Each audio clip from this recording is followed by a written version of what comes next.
এবারে আমরা দেখবো হানাফি মাযহাব কি বলে। এদেশের মানুষেরা হানাফি মাযহাব মানে। ভাইয়েরা আমার, যদিও আল্লাহর রাসূল কোন মাযহাব তৈরি করেন নাই, ইমাম আবু হানিফা রাহমাতুল্লাহ আলাইহি নিজেও কোন মাযহাব তৈরি করেন নাই, মুসলিমদের আলাদা কোন মাযহাব নেই। মুসলিমদের মাযহাবের নাম ইসলাম, মুসলিমদের তরিকার নাম ইসলাম, মুসলিমদের আকীদার নাম ইসলামের আকীদা।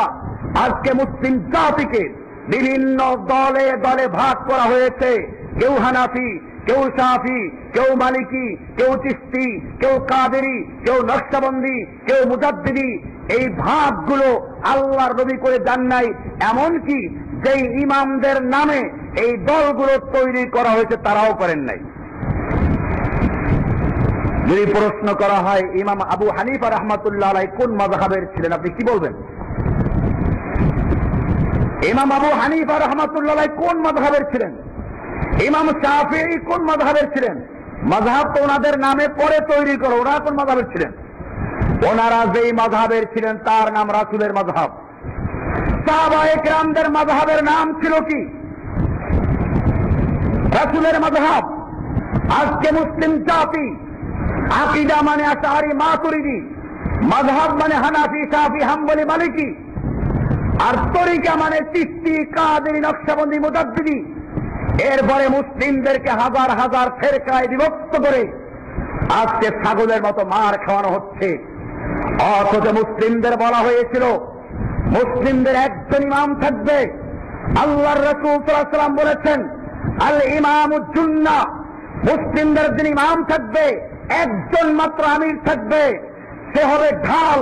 ইউকাতালু মিন ওয়ারাইহি, ঢালের আড়ালে যেরকম যুদ্ধ করে মুসলিমরা তেমনি ভাবে একজন ইমাম, একজন আমিরের অধীনে ঐক্যবদ্ধ হয়ে মুসলিমদের পক্ষে আর শত্রুদের বিপক্ষে যুদ্ধ করে থাকবে।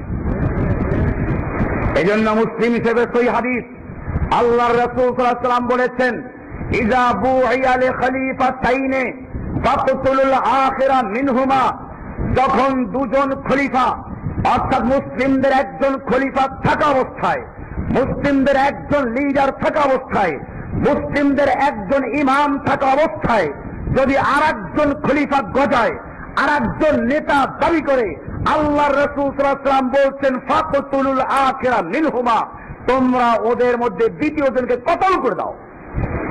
মুসলিম হিসেবে হাদিস, মিসকাতের বাবুলে মারওয়াল কবে অনেকগুলো হাদিস আছে, সেখানে পরিষ্কার বলা আছে, আইয়াম্মা কানা, সে ব্যক্তি যত বড় বুজুর্গ হোক, যত বড় পীর হোক, যত বড় আলেম হোক, যত বড় মুহাদ্দিস হোক, ইসলামে ফেরকা তৈরি করার সুযোগ নেই। তোমরা তাকে কতল করে দিয়ে ফেরকার নিষ্পত্তি করে দাও।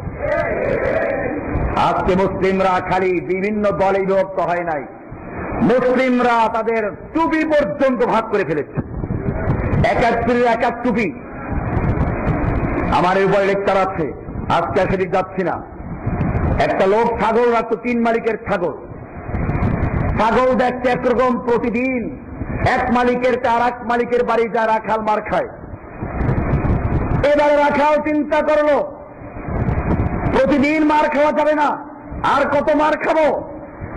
এজন্য সে চিন্তা করলো এক মালিকের যতগুলো ছাগল সবগুলোর কান ফুটা করলো।